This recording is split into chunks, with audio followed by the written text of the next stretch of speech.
Welcome to the fifth Amazing Race 26 recap podcast of the UR Team Number podcast. My name is Michael Harmstone, and joining me is the world's most honest podcaster, Logan Saunders. Afternoon. Ben Great to be here. Yeah, Ben got kidnapped by Jim and Misty from Amazing Race 25, so he's not going to be with us this week, but he will be back for next week's episode. And on fine He'll be form. back with more sparkling teeth than ever. He will. As with all our shows, we are live for the next hour or so, so please get in contact with us with any comments that you have for this episode, and I am aware that it did not air in every time zone, so if you have not seen the fifth episode of Amazing Race 26 yet, maybe wait a couple of days and then come back to it once you have seen it, because we are going to be spoiling who may or may not have got eliminated, and some of the slightly offensive things that they did this episode. Indeed, it was quite the treat. I should point out that, correct me if I'm wrong on this, Michael, but the episode aired between two March Madness games this past Friday. Yeah, I mean, the basketball announcers did intro it and outro it. Like, oh, thanks, Phil. Right. But yeah, it was a weird way for CBS to do it, really. But as far as I know, it is getting repeated at some point in the next week. So, despite the fact that we have seen it, not everyone has. So if you are watching on Google+, you can use the Q&A function. If you're watching on YouTube, you can post comments underneath the video, and of course you can tweet us using the hashtag yatncast, which you can see whenever I speak. So, did you enjoy this episode, Logan? Apart from it being a little bit near the knuckle. It's been one of the more... It's quite a transition going from Thailand to Germany, believe it or not, particularly going to Munich here. At the start of the episode, they were given no money for this leg of the race, which surprised me a bit, but really upping the ante here. And they didn't show up departure times whatsoever. You know, all we saw was Curtin Virgin starting off the leg with at I don't know what time exactly, but they went to the airport, realized that everyone's going to be bunched up on the same flight, and then just like in recent seasons, you know, all the teams end up showing up there, and certain teams get to hog confessionals more than others, and on the plane to Munich we go.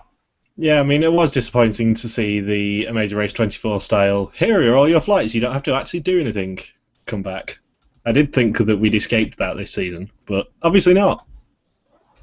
Yeah, it's a real shame. I mean, last like we have teams, you know, eating an egg, and then this leg, you know, sucked an egg, as they would say in Lethal Weapon. So, yeah, so all teams, you know, get to Munich, and already an equalizer here, and it's a scramble for taxis at the start of the day here. And back to more food-related funds, because the first task was an active route info sending them to Hamburgers, which is a German fast food chain where each person has got to eat 10 hamburgers. Yeah, they were smaller hamburgers, you know, European-sized portions compared to, you know, what we see in the States there. So teams had a slightly easier time with this. I should point out we skipped over Tyler and Laura's date night from last week. Weren't they on a boat or something? Yeah, going down the river in Thailand. Yeah, it was a pretty boring night there. No mushroom, no Mushroom Kingdom reference like Harley and Jonathan. It was pretty bland. I think Tyler referenced himself as a ladyboy or ladyman once again. I'm really tired of him making that joke because it's been a bit overdone by this point. By this point, it's overdone in the first episode. Yeah, yeah, I think you're right on that. But this is the third episode in a row where he's made that joke. He's going 3 for 3 here, and quite frankly, I hope the editors don't pay any more attention to it. It was nice that at Hamburgers they did decide to give Rochelle veggie hamburgers so that she didn't actually have to break her vegetarianism. Yeah, it's great that it was adjusted, you know, for each individual racer. I know that PETA has complained about certain tasks over Amazing Race history, particularly with Amazing Race 14 with the elephant task, and with the elephant and tiger there, where I know there were some accusations of animal cruelty. Yeah. And then in Amazing Race Canada 2, we had, you know, the bile or liver, whatever it was, of the snake, and I know that upset some viewers as well. So it's great that in 2015 we see producers take the initiative and, you know, so that a racer doesn't have to violate their personal beliefs. Having said that, at least by the end of the episode, we had another animal be tagged with All right.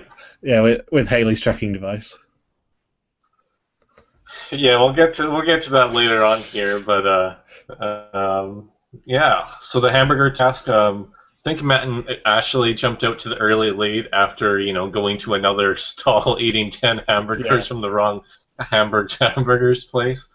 Okay, I'm just kidding about that. That actually happened, but it would be funny if they ended up eating 20 hamburgers instead of the 10. To be fair, I did Google it afterwards, and there are about 3 or 4 hamburgers in Munich.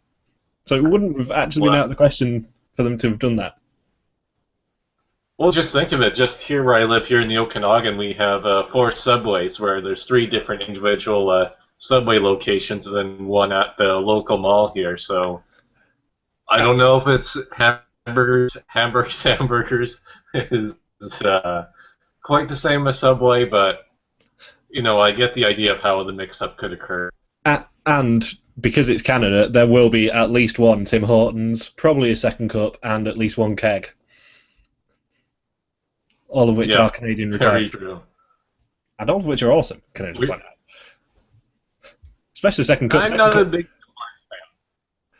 Second cup are now in Manchester in the UK. If they want to send me free stuff, they can do. Because I've been there a lot in the past couple of weeks. Just, pandering for freebies from Canadians.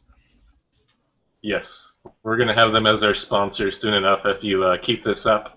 Just praise random coffee places, and they'll be sure to fund us sooner rather than later. To be fair, that would be awesome, because I do actually have a loyalty card for Second Cup in my wallet. And I'm only about 2 cups away from a freebie. And I do recall your fondness for Tim Hortons. You're not just saying that. No, you really emphasized wanting to go there when you came here to Vancouver. Oh yes, you know my love of Tim Hortons, and in fact, somewhere downstairs I do have a Tim Hortons mug that I use purely for nice hot chocolate. Yes, while I devour my veggie sandwich. Exactly. You didn't even want a hot drink; you just went straight for the veggie sandwiches. Well, in the words of Gerard from Amazing Race 3, I was hungry. I needed a sandwich. Yeah. So after the hamburger task, teams had to go to the roadblock, which was at Arnold Schwarzenegger's old training gym. And the clue was who wants to munch a tiny sausage, which is a little bit near the knuckles. Yeah. So I think let's see who all did the roadblock here. Correct me if I'm wrong on this, Michael. But the players who did this roadblock were Jackie, Laura, Virgin, Allie, Rochelle, Ashley, and Jenny. Believe it or not. Sounds about right to me. So yeah, not a lot to really report about the roadblock apart from the fact that, it was ridiculously smutty. So many sausage puns. I know, we can't even keep a straight face talking about this task. I think of every single Amazing Race task ever, this is maybe the most inappropriate they have ever done. I know, with the Amazing Race 6 there, with they had the sausage making task there where we have probably the most disgusting screen cap of Bolo I've ever seen when he has the sausage dangling from his mouth there. And also, in Amazing Race All-Star. Yeah, Miss California, everyone. With Dustin and Candice puking out the sausage there, and Eric saying, Miss California, ladies and gentlemen. So this is the 3rd sausage task that we've had just in the American version alone. To be fair, I wouldn't have thought that Phil would have done his on-location report talking about tiny sausages. I thought Phil would have had a little bit more... I know, I'm glad he... Yeah, tiny sausage and his kiwis, I believe, is what he was able to avoid from mentioning there. Exactly. Jackie said that the sausage... Jackie, I should point out that Jackie was used to since starting the race, she was expecting the sausage to be that small. She just breezed through it, and I think Laura did as well. you Yeah, know. yeah. I And mean, Jackie found the double date night pass. yeah, the first Crazy, eh? double date night pass, which entitles her and her partner to go to the normal date night, as well as being accompanied by Phil Kogan and the pit stop greeter. Yes, which we will get to later on the podcast here. But yeah, so I was amazed that they were able to embed the double date night pass in the sausage there. Yeah, I You mean, know, the sausage they, wasn't that big. It was like, it was tiny. They did mm-hmm. they did roll it up quite far, or quite a lot. Yeah, So after the double date night and the roadblock clue, teams must head to the Marcus Vassmeyer Museum, where they've got a detour, which is slightly inappropriate. It's showers or chambers. So yeah, in showers, teams must take upon the traditional German tradition of fixing a shower head for someone you've never met before. yeah. And in chambers, teams must go back to the Franco-Prussian War and correctly load guns with bullets in the chamber. Yeah, early 20th century weapons, if I'm not mistaken.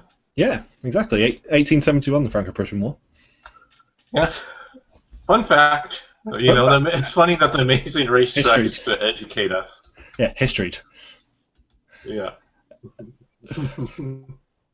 Uh, It's like educating Ben about music. exactly. And we also had our first sort of medical issue with Haley accidentally shooting Blair. Yes. Yeah, actually with showers there, I think it was, yeah, Matt and Ashley, Mike and Rochelle, and Tyler and Laura chose showers, and I think that was the safer option. Yeah. And Matt and Ashley were initially, Jeff and Jackie were neck and neck going into this task, so it really split them up when Jeff and Jackie did chambers as well, along with Jenny and Jelani. Maybe they confused it with the courtroom chamber, so that's why they went with that.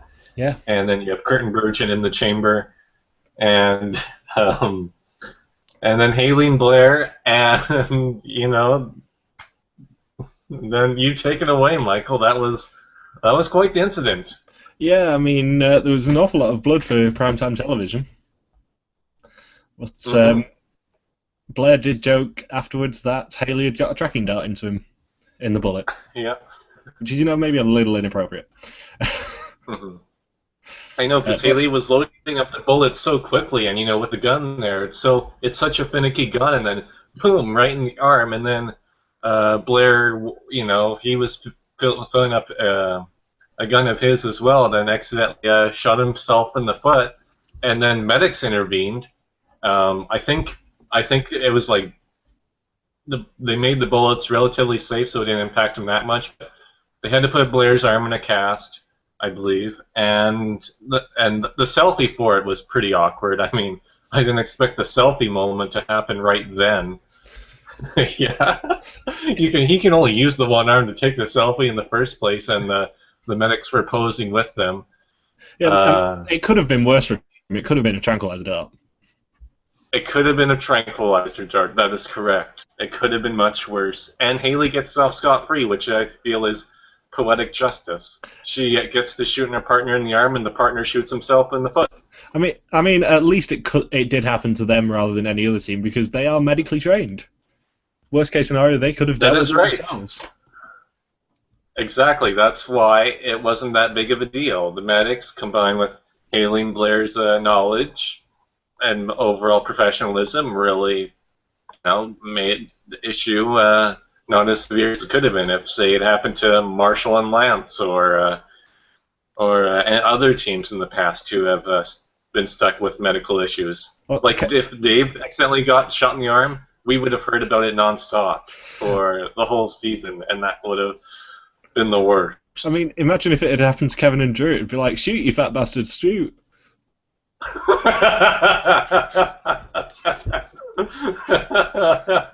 It works. Oh, yes.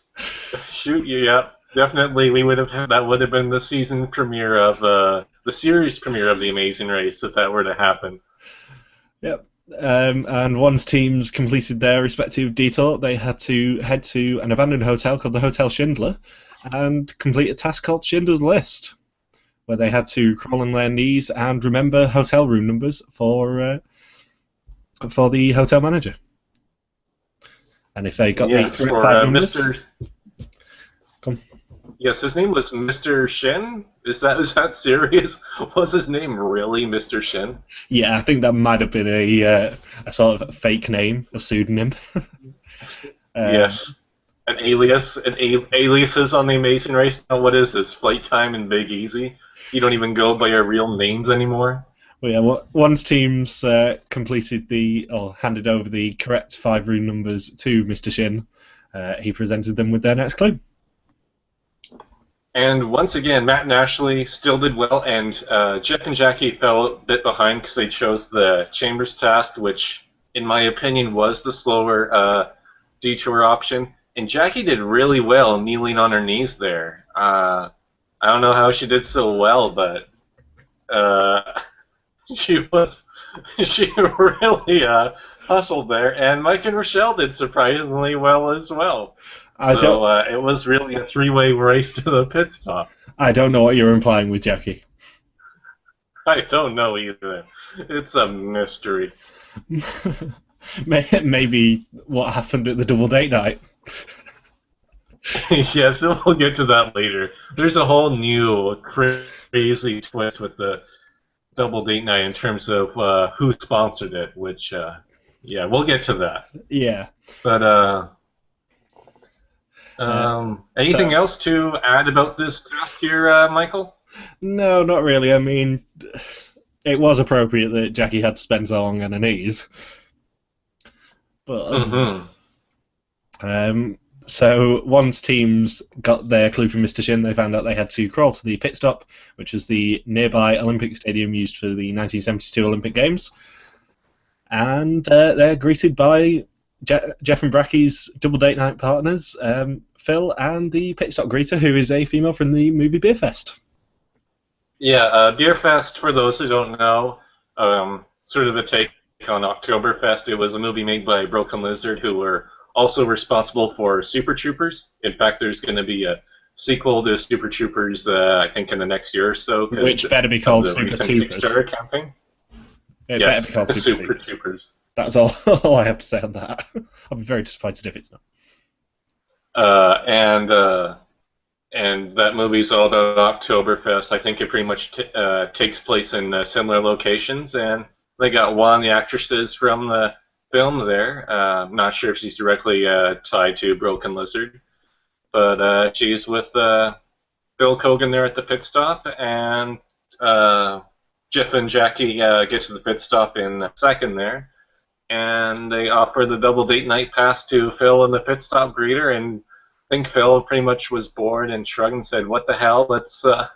Well, I mean, you're supposed to give it to a team, but if nobody else wants it," and I know Kurt and Bergen would have definitely not wanted it, so they agreed to double date night, and it was sponsored by JVC, yeah, I mean, the popular film company. Is it fair to call this the double sex press pass? Yes, the double sex press, yes. Because, I mean, it's inevitable that when JVC is sponsoring a task, or sponsoring a date night with Jeff and Jackie are the only couple who are going to be most likely dating once the season is over, you don't give them a videotape. Especially when Jackie is a huge fan of Kim Kardashian, and we all know about Kim Kardashian and tape, so Jackie is emulating her idol a bit more than is necessary. There is a very inappropriate Parks and Rec blooper that I can mention here, but I'm not going to. I will try and find it for you after the podcast. Okay. It was Matt and Ashley. Yeah, we're not going to give the link to that on the podcast here. We are not. We want to keep this a family show. It's Chris Pratt being very inappropriate. So it was Matt and Ashley who came in first after dominating the leg, and they won a twist from Amazing Race China, the Revival Pass. Ugh. Revival Pass. I can't believe this twist, because this was twist correct me if I'm wrong, but Amazing Race China, that was a celebrity edition that just took Mm. place last year, if I'm not mistaken, correct? Yeah. Why don't you explain what the And revival pass is to people? what's that? Why don't you explain what the revival pass is to people? Pretty much in the Amazing Race China there, it was the right to bring back any team who was eliminated. And of course, the ideal strategy would be to bring back the first team that was eliminated, which is exactly what the team from Amazing Race China did. So once it got to, and this was, except they did this much later in the race. I think this was like when there was only 4 teams left that they brought a team back to Yeah. make it a final 5. And for the next Awesome. 4, and then for the next 3 or 4 legs, that team managed to stick around, and then they got absolutely blown out of the water in the final leg. And the other 2 teams, it was pretty much just a 50-50 shot of who was going to win the season. Yeah, I mean they were eliminated in leg 2, and they came back in leg 9. And there's only 3 more legs after that, right? Yeah. It was 9, 10, and then 11 was the last leg. Which is, ridiculous. So just imagine if David and Mary were in Amazing Race All Stars after finishing 9th, 9th, and 9th, get eliminated, and then say, I don't know, during the Malaysia leg, after Jen and Joyce are eliminated, that Justin and Candice get to bring back David and Mary, and then David and Mary get to make it all the way to the final leg, and it's a 3-way race between Eric and Danielle, David and Mary, and Charlotte and Myrna. Gee, I wonder who's going to win that final 3. I mean, it was solid strategy for them to bring back Jeff and Linda, which is what I would have done. But also, it messes up my spreadsheet. I always want to say Linda. Yeah. It messes up my spreadsheet, so the revival pass is irritating. Never bring it back. Please. For my sanity. I love American names because with Linda, it's like a real name, but they take away a letter. Yeah. So, yep, as we mentioned, it was Matt and Ashley deciding to bring back Jeff and Linda. Then Jeff and Bracky with the double date nights. Mike and Rochelle in 3rd. Kurt and Bergen in 4th. Ali and Steve, who we've completely not remembered today, in 5th. Tyler and Laura in 6th. Jaylani and Jenny were in 7th. And Blair and Haley were 8th. But it was a non-elimination leg. Because they couldn't really eliminate them when Blair had been shot. Yeah, and it was they've been receiving such a big edit that it would have been a shock to lose them this early. Yeah. So it's going to be interesting to see how they overcome this and, try to at least make it, be a big player at the end of this game here. Although for the other teams, it's going to be embarrassing to lose against somebody with one arm because, that hasn't happened in Amazing Race recently. Also, can we talk about the preview for next week with the double date night twist? Go ahead. What the hell? I mean, I know JVC are sponsoring the double date night, but I don't think that Amazing Race is allowed to show quite a lot of what Jeff and Bracky obviously are going to get up to in the observatory. Well, given the tasks that were on this leg, that was really just a warm-up for what's about to occur. Yeah. I mean, I know we were making inappropriate jokes about her being on her knees, but obviously they took it to heart. Maybe they watched Survivor South Pacific with Coach. On your knees. Yeah, I have. So, I don't think there's much else to talk about really with the with episode 5, apart from any predictions for what's going to happen next week? Because we went through this podcast pretty quickly here. I think we have a couple minutes that we can fill with what's going to happen down the road here. Yeah, I mean, I think that it's fair to say that Jeff and Luna are probably going to get eliminated again after being flown out to France and Monaco. Especially with CJ and Libya not being around. There's not really a team for them to beat at this point. Yeah, why on earth would you not bring back Libby and CJ given how much they sucked? Or maybe they stand more of a chance than we think because they won't have to go through a dancing task again unless there's an unknown big Namibian dance that I'm unaware of. Yeah, I mean, I think it's Monaco and France next week actually. Namibia pop. Yeah, it's Monaco and France next week, I think, and then Namibia. Oh, well, I'm Um, mistaken. yeah, you are. I know they showed images from the next two episodes on the preview, but still. Um, so yeah, I think other than that, Bergen and Kurt are probably pretty dead in the water. I don't know. They came in fourth. Yeah, but they've sort of been a bit underwhelming in terms of actual racing ability, I think. Yeah, I think Kurt, especially this leg, you could tell there's a. Before I said he was holding his own and he was exceeding my expectations, but I think Kurt's will to be in the race will decrease. No Yeah, pun intended. And they might be going sooner rather than later because they haven't received a huge edit either, unlike some of the other teams. It's why I expect Matt and Ashley to go pretty soon as well. yeah, So I think teams like Blair and Haley, Jenny and Giovanni, Tyler and Laura, and Jeff and Jackie will be the big players in this, and maybe Mike and Rochelle. yeah. I So was surprised how well Mike and Rochelle did physically, if you ask me. yeah, I mean that. Well, she is a badass. She does roller derby. She's not exactly going to roll over, is she? To be fair. No, not at all. So yeah, I think we've pretty much covered this episode. Yeah, hopefully we don't see too much of the double date night because I think they'll lose a lot more viewers that way. That'll And it was probably a be an online stupid viewer exclusive. decision or ratings, and it was a stupid ratings decision to have this air between two March Madness games. What the hell were they thinking? Ratings are already low to begin with. I know. I mean, the next episode's airing on Good Friday as well. What the hell, guys?